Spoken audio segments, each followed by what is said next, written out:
The 1st of September, 1939. Nazi Germany invades Poland, and the German army is followed by the Einsatzgruppen, which are Nazi mobile death squads.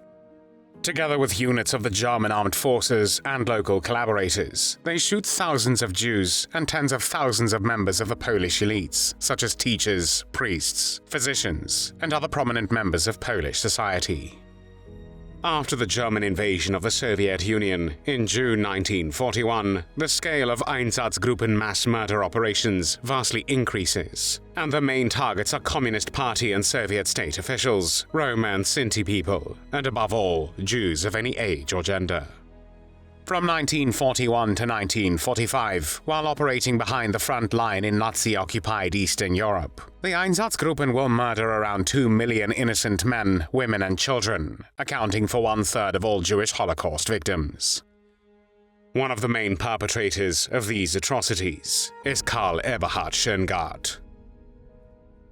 Karl Eberhard Schöngart was born on the 22nd of April 1903 in Leipzig, then part of the German Empire.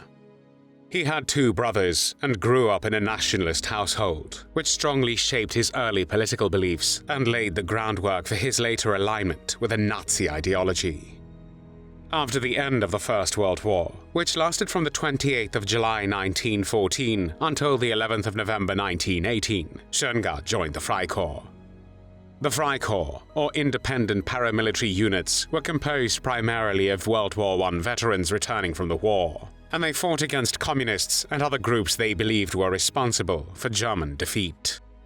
Schöngart was involved in the failed Kapp Putsch, an attempted coup against the German national government in Berlin on the 13th of March 1920. The goal of the coup was to undo the German Revolution of 1918 to 1919, overthrow the Weimar Republic, and establish an autocratic government. In 1922, Schöngart joined the Nazi Party, and in November of the same year, he became a member of the SA. The SA, or Sturmabteilung, was the Nazi paramilitary force also known as the Stormtroopers or the Brown Shirts, due to the color of their uniforms. One of the SA's first organized activities, in which Schöngart also participated, was the Munich Beer Hall Putsch, which was the failed coup attempt on the 8th and 9th of November 1923, during which Adolf Hitler led a coalition group in an attempt to overthrow the German government. After the failed putsch, Schöngart was arrested, charged with preparing high treason, but was released following a general amnesty. In 1924, Schöngart briefly served in the German army. However, as the political and economic situation in Germany stabilized in the mid-1920s, he shifted his focus from politics to his studies and personal priorities. In June 1921, he earned his doctorate from the Faculty of Law at the University of Leipzig. A few years later, he married Dorothea Gross, and the marriage produced 2 children. On the 30th of January 1933, Adolf Hitler was appointed Chancellor of Germany by President Paul von Hindenburg. 2 months later, Schöngart joined the SS and rejoined the Nazi Party. In November 1935, he became part of the Gestapo, the Nazi secret police, and 1 year later, he was appointed to the SD, the intelligence agency of the SS and the Nazi Party. Over the next several years, Schöngart was in charge of Gestapo offices in various locations in Germany, and by September 1939, he was promoted to the rank of SS Obersturmbannführer, which was equivalent to a lieutenant colonel. The Second World War started on the 1st of September 1939, when Nazi Germany invaded Poland. In January 1941, Schöngart was appointed head of the SD and the ZIPO, the security police, for the general government based in Kraków, in German-occupied Poland. During part of his posting in Kraków, Schöngart led a temporary Einsatzgruppe unit, a Nazi mobile death squad in Galicia, located in the southeastern part of the general government. Schöngart was known for his quick intellectual grasp, strong willpower, and imposing appearance. His bulky figure commanded respect and obedience. He was also a regular drinker with a sense of humor, who enjoyed beating up his men and frequently used drastic language, though his outbursts were usually accompanied by a wink, signaling they were not always meant seriously. Despite this demeanor, he was a fanatic enemy of the Jews. He made it clear to his officers that, regarding the mass executions of Jews, any SS officer who did not follow through with an execution order would be shot, and he would fully support any officer who executed a comrade for failing to comply. On Sunday, the 22nd of June 1941, under the code name Operation Barbarossa, Nazi Germany invaded the Soviet Union, its ally in the war against Poland. After the invasion, Schöngart was tasked with operations in the previously Soviet-annexed territory of Poland. One such place became Lwów, which was occupied by the Soviet Union in September 1939 and 2 years later by the Nazis. Today the largest city in western Ukraine, Lwów was one of the most important Polish cultural centers and home to many Polish and Polish Jewish intellectuals. It had a pre-war Jewish population of 120,000, and during the Second World War, more than 99% of them were murdered. In July 1941, 25 Polish academics from the city of Lwów, along with 25 of their family members, were killed by Nazi German occupation forces. This was carried out under the command of Karl Eberhard Schöngart, with the participation of Ukrainian translators in German uniforms.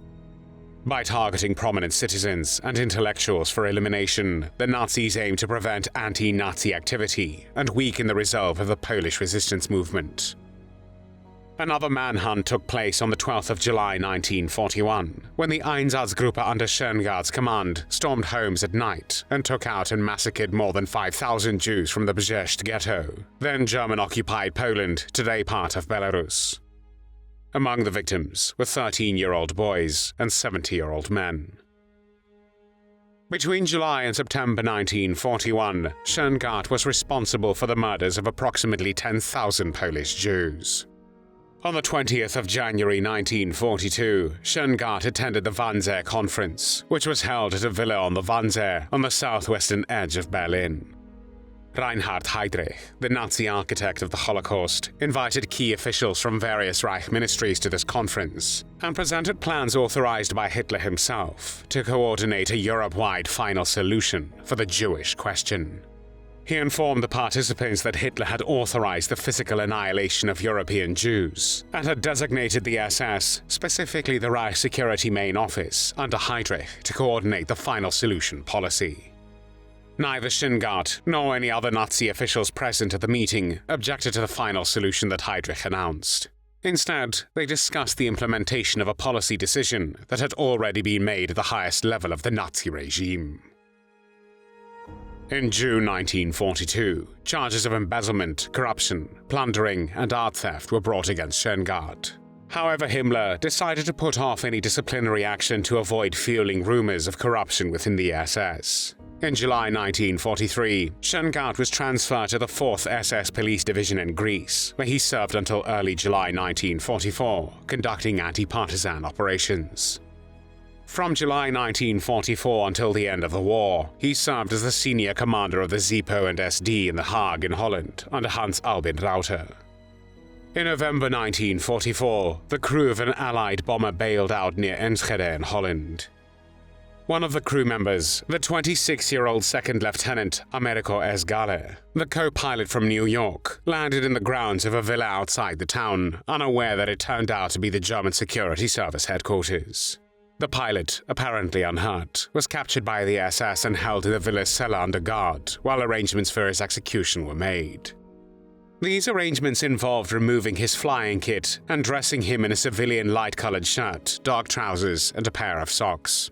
With his hands handcuffed behind his back, he was placed in a security vehicle and driven to a location within the grounds where a grave had already been prepared. The pilot was marched from the car by 2 SS guards. When one of the executioners, Erwin Knopp, told Galle in English what was happening, the airman responded by being very downhearted. The Unterscharführer, Herbert Gernot, then stepped back and shot Galle in the back of the neck. The American pilot was then buried, and the grave was carefully concealed. The order to execute Galle had been given by Karl Eberhard Schöngart. Schöngart's actions during the final months of the war became even more ruthless. His involvement in brutal reprisals escalated further, particularly in response to resistance efforts. In March 1945, Schöngart's superior Hanns Albin Rauter was severely wounded in an attack carried out by the Dutch resistance. Following the assassination attempt, Schöngart immediately ordered mass executions in reprisal, and a total of 263 Dutch citizens were executed, including 117 at Wusterhove, the location of the ambush. During the course of the war, Schöngart was awarded the War Merit Cross, 1st and 2nd class, with swords, a significant military decoration in Nazi Germany.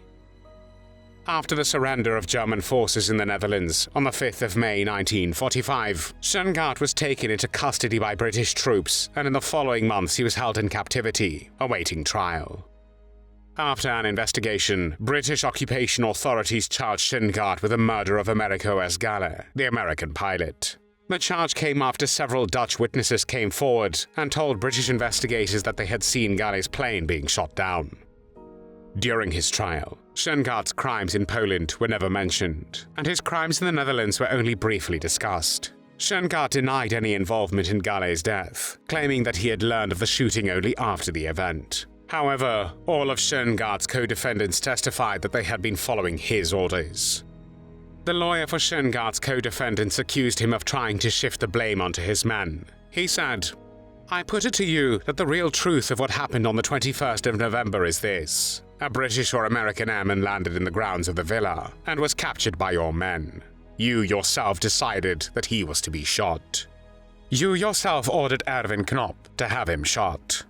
You then went away in your car, leaving your men to take responsibility, and now that they stand in peril, you, their commander, are trying to save your life at their expense." Schöngart's lies, however, did not help him escape justice. On the 11th of February 1946, all of the defendants were found guilty. The defense of superior orders was rejected, with 5 of those convicted, including Karl Eberhard Schöngart, being sentenced to death. When Schöngart was hanged by British executioner Albert Pierrepoint at Hamelin Prison on the 16th of May 1946, he was 43 years old. There were no tears shed for Karl Eberhard Schöngart.